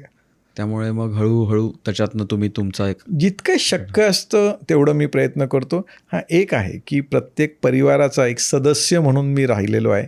त्याच्यामुळे आज माझ्या डेली कॅलेंडर जे असतं माझ्या टेबलवरती की आज काय काय करायचं आहे अपार्ट फ्रॉम द सर्जरीज किंवा OPD, त्या व्यतिरिक्त रोज माझ्या टेबलवरती कमीत कमी 4-5 लग्नाची पत्रिका असतात किंवा वाढदिवसांची निमंत्रण असतात, वर्षश्राद्धाचे निमंत्रण असतात. त्यामुळे हा जो काही परिवार आहे, मी प्रत्येक पेशंटबरोबर एक परिवार जोडत गेलेलो आहे, हा माझा एक स्वभाव आहे. मग अशी जेव्हा आपण बोललो आणि आत्ता जे डिस्कशन चाललं त्याच्यातनं मला पण तेच जाणवलं की जर का तुम्ही 20-25 वर्षापूर्वी तो निर्णय घेतला नसतात नाशिकमध्ये हे सगळं चालू करण्याचा आणि तुमची जी एक्सपर्टीज आहेत ती डेव्हलप करत लोकांपर्यंत पोहोचवण्याचा, तर बऱ्याचशा कुटुंबांमध्ये आज वेगळं चित्र असतं. ऑफकोर्स हे पकडून आपण चालत नाही, पण त्याचं इम्प्लिकेशन ते की एवढ्या वर्षानंतर तुम्ही बऱ्याचशा लोकांच्या घरात जे पोचलोत आपण आणि एवढ्या लोकांना आपली सेवा दिली, त्यांना बरं केलं आहे, ते असतं का नसतं असा मी प्रश्न करतो की तुमचा तो एक डिसिजन जो तुमचा पर्सनल प्रायव्हेट तुमच्या फॅमिली आणि तुमच्या पुरता डिसिजन आहे, तो त्याचा इफेक्ट केवढा मोठा असू शकतो. इनफॅक्ट त्याचा म्हणजे पेशंट्स चं रिॲक्ट करण्याचे खूप वेगवेगळे पद्धती असतात. माझे एक पेशंट आहे, त्यांच्या घरामध्ये माझा फोटो त्यांनी हॉलमध्ये लावून ठेवलेला आहे. म्हणजे ठीक आहे, आपल्या मोबाईलवरती DP ठेवणं वगैरे इज अ डिफरंट पार्ट. त्यांनी माझा फोटो ठेवलेला आहे लिटरली की त्यांच्या मुलाचं त्यांना असं वाटतं की मी त्या मुलाचे जीव वाचवला होता आणि ते म्हणतात की सर तुम्ही आमच्या डोळ्यासमोर रोज पाहिजेत. आणि अर्थात आय फील की मी फक्त माझं काम केलेलं होतं. तो बरा झाला, त्याच्यामध्ये त्याच्या आईवडिलांचे आशीर्वाद पण आहे, परमेश्वराची कृपा पण आहे, परंतु मी त्याच्या बरं होण्याच्या जर्नीमध्ये एक छोटासा माझा हातभार लावलेला आहे. पण त्यांचा जो विश्वास, जे प्रेम ते दाखवतात, ते प्रेम एक प्रकारे जिंकून घेतं. आणि त्याच्यामुळे आज प्रत्येक पेशंट तसाच व्हावा, कुठेतरी एक स्वार्थ पण निर्माण होतं मनामध्ये की अरे बाबा त्यांनी इतकं दिलं आहे, तर मी जर कधी प्रत्येक पेशंटला इतकंच प्रामाणिकपणे जर कधी बरं करू शकलो तर I am sure I will बी. म्हणजे अजून आपण म्हणतो ना की लोक विचारतात की तुमचा व्यवसाय काय आहे. आज वैद्यकीय पेशासुद्धा एक व्यवसाय झाला आहे.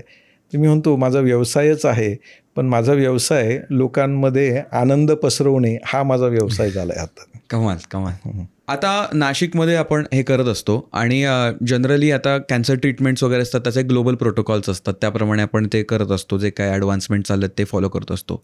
पण असं कधी झालं आहे का जिकडे तुम्ही तुमच्या अभ्यासावर डिपेंडंट काही नवीन गोष्टी करायचा प्रयत्न केला आहे किंवा त्याच्यातनं काहीतरी चांगलं आपल्याला मिळालं आहे, असे काही अनुभव आहेत का जिकडे आपण केलं आहे असं, आणि असं करत असताना काय मनस्थिती असते की जग एक सांगतंय आणि आपण एक करतोय? नाही, असे तर रोजच अनुभव येतात आणि फॉर्च्युनेटली जसा एक एक्सपिरियन्स आय थिंक अनुभव एका सर्जनला किंवा एक तज्ज्ञाला निश्चितपणे ते एक सिल्वर लाईनिंग देतं असं मी म्हणेल. ओके. म्हणजे काही शस्त्रक्रिया मी 10 वर्षापूर्वी कधीच हिंमत नसती केली, आज त्या सहजरित्या करतोय, कारण त्याचा तो एक एक्सपिरियन्सचा एक फायदा झालेला आहे एवढ्या शस्त्रक्रिया केल्यानंतर. रिसेंटली असेच एक पेशंट आहे की बाबा 89 वर्षाचे बाबा आहेत, मूळ राहणारे गुजरातचे.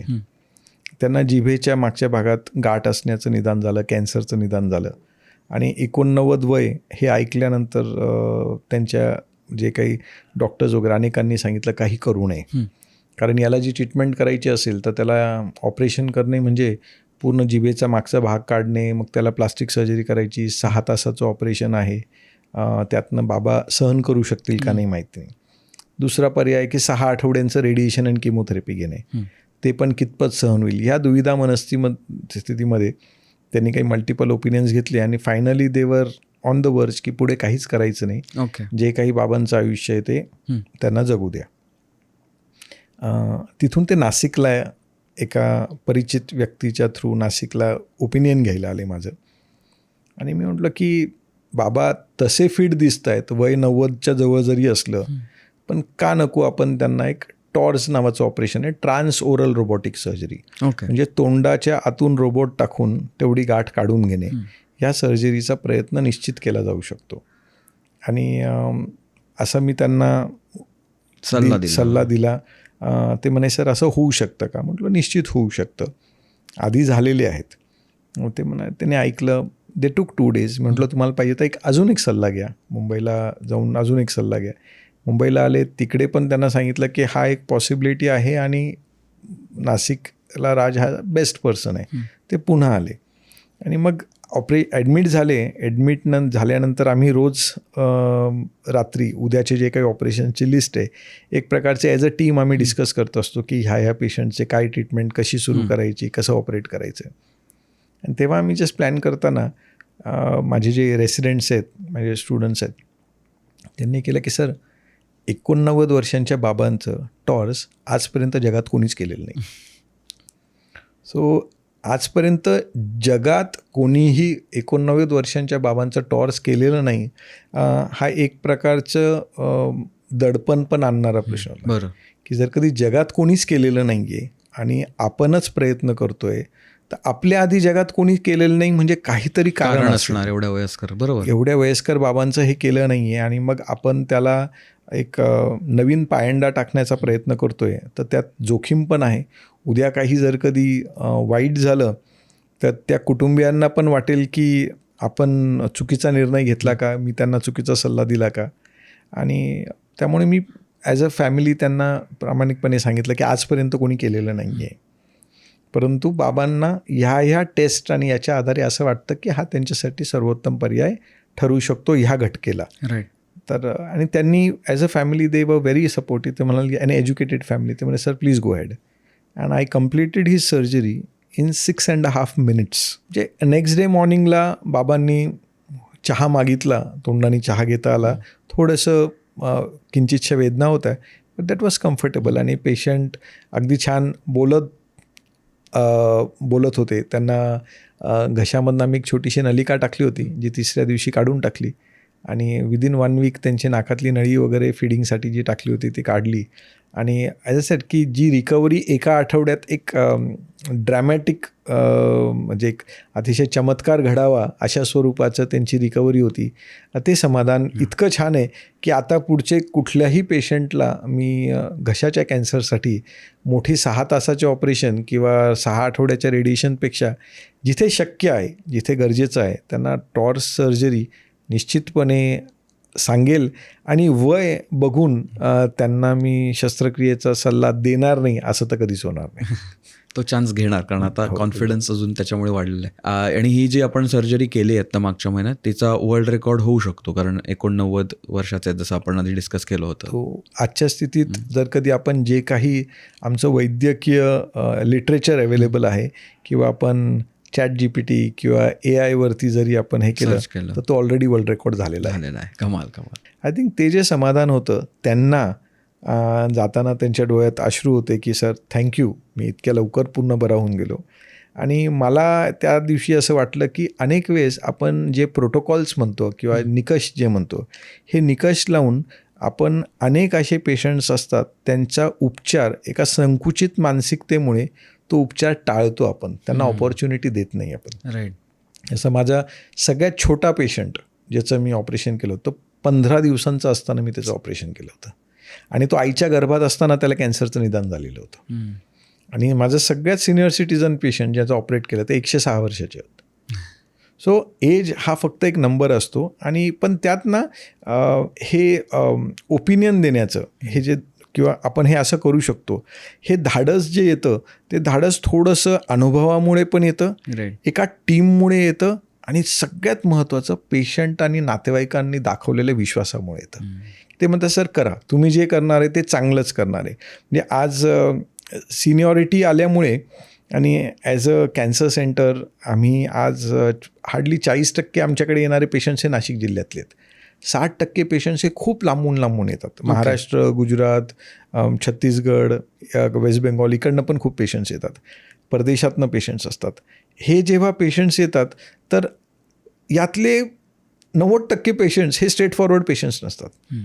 हे असे पेशंट्स असतात जे त्यांना त्यांच्या गावात, त्या शहरामध्ये, त्या राज्यामध्ये होऊ शकत नाही किंवा कॉम्प्लिकेटेड आहे, हाय रिस्क आहे, असे पेशंट्स ते येतात. त्याच्यामुळे हाय रिस्क सर्जरीजचं प्रमाण वाढलं आहे. मी मागच्या महिन्याभरापूर्वी एक पेशंट आहे ज्यांचे आधी 3 ऑपरेशन झालेले होते पोटातल्या ट्युमरचे. पेशंटचं वजन 55 किलो आणि पोटामध्ये 15.5 किलोचा ट्युमर होता. बापरे.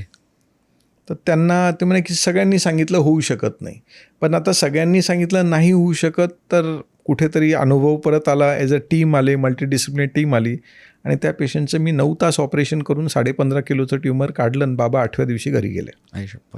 त्याच्यामुळे हा एक ऊर्जा मिळते की you can extend your perimeter. आपण आपल्या उपचाराच्या दिशा, आणि याच्यात एक सर्वात महत्त्वाचं परत मी सांगेल तर टीम फार महत्त्वाचा रोल प्ले करते.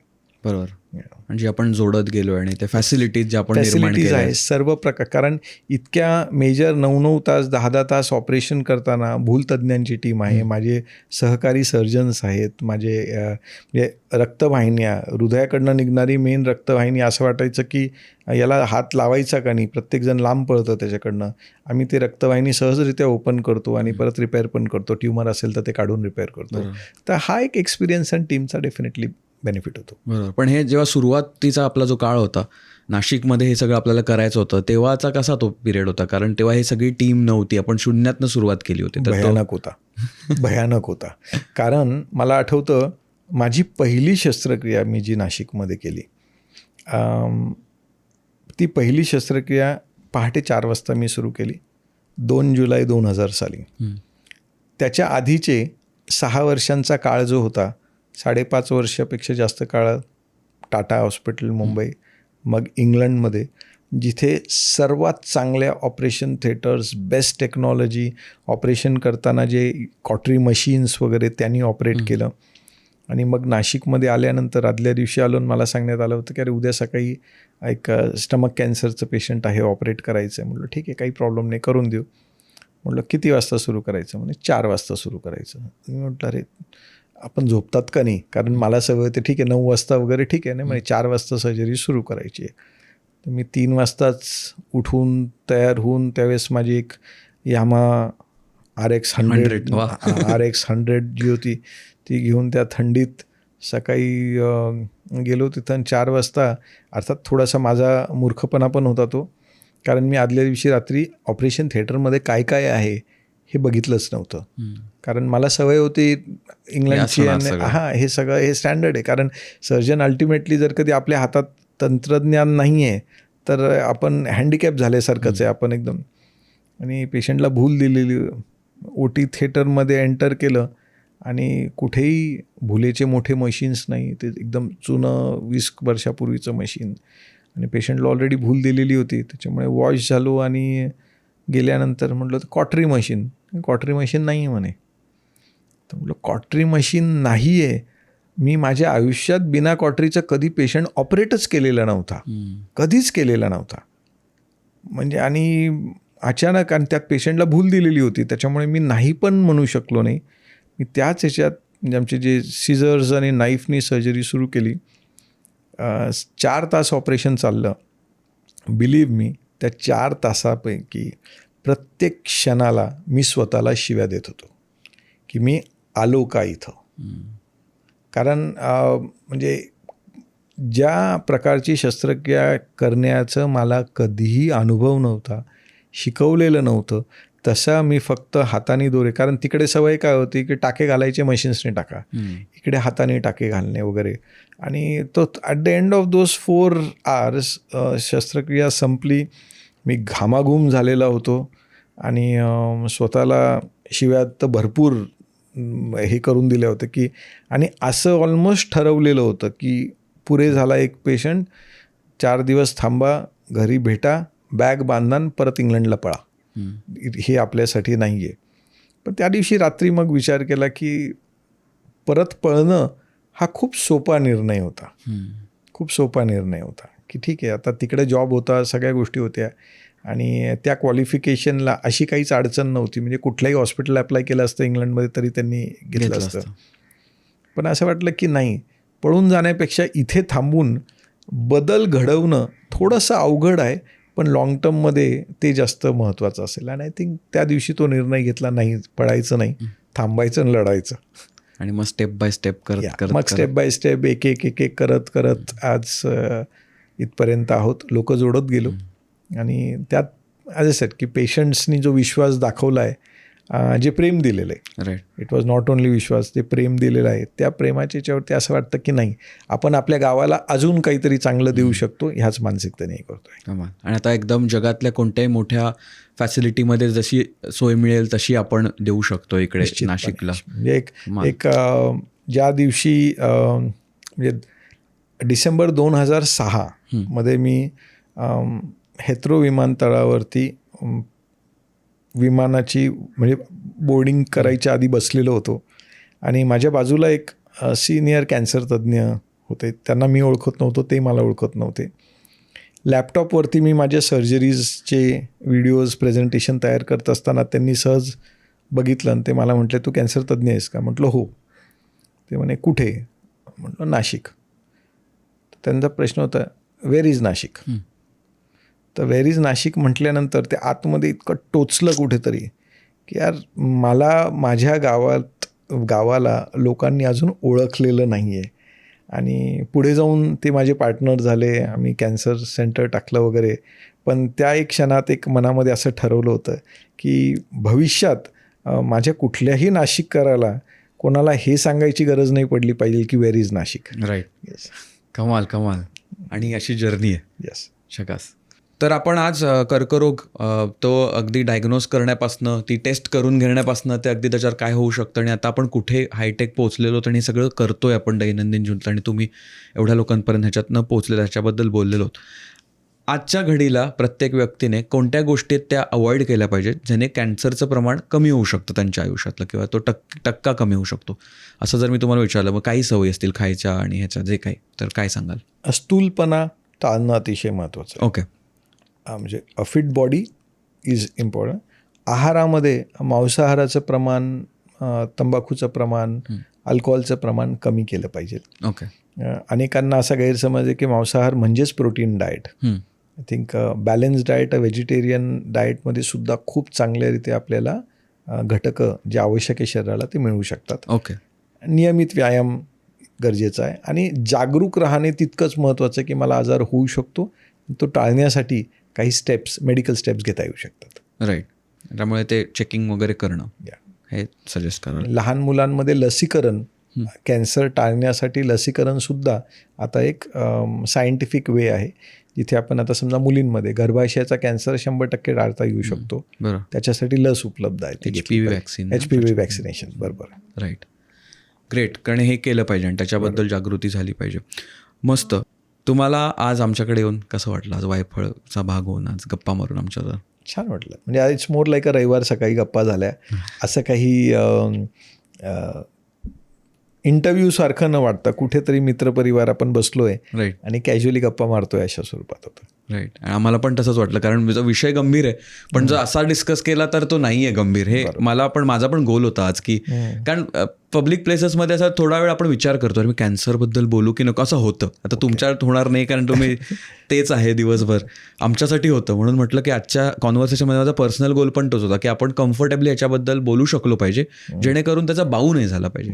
कारण ते सायकोलॉजी पण प्ले करतं त्याच्यावर. तर तो सुंदर अनुभव आम्हाला पण आला. आणि डॉक्टर, तुम्ही आज एवढा वेळात वेळ काढून, कारण तुमचं दिनचर्या मी मगाशी ऐकली, आपण शूटच्या आधी जेव्हा डिस्कस करत होतो, त्यात वेळ काढून इकडे आलात आणि आमच्याबरोबर या गप्पांचा भाग झालात, आणि त्याच्यातनं आम्हा सगळ्यांनाच काही ना काहीतरी नवीन शिकायला मिळालंच आहे. तर त्याच्यासाठी तुमचे खूप खूप धन्यवाद. आणि मी सगळ्यांना पण सांगेन की तुम्हाला जर का डॉक्टरांना भेटायचं असेल किंवा डॉक्टरांच्या टीमला भेटायचं असेल, जे काही असेल, तर त्याचे आपण डिटेल्स खालती देऊन ठेवूया, म्हणजे ते थेट संपर्क साधू शकतात. आणि नाशिकला आले तर ऑफकोर्स तिकडे जाऊन तुमचे जे काही फॅसिलिटीज असतील, OPD वगैरे जे काय, ते करू शकतात. एवढं बोलून आपण इथे भाग पूर्ण करूया आणि सगळ्यांना मी पुढच्या भागात लवकरच भेटतो. धन्यवाद.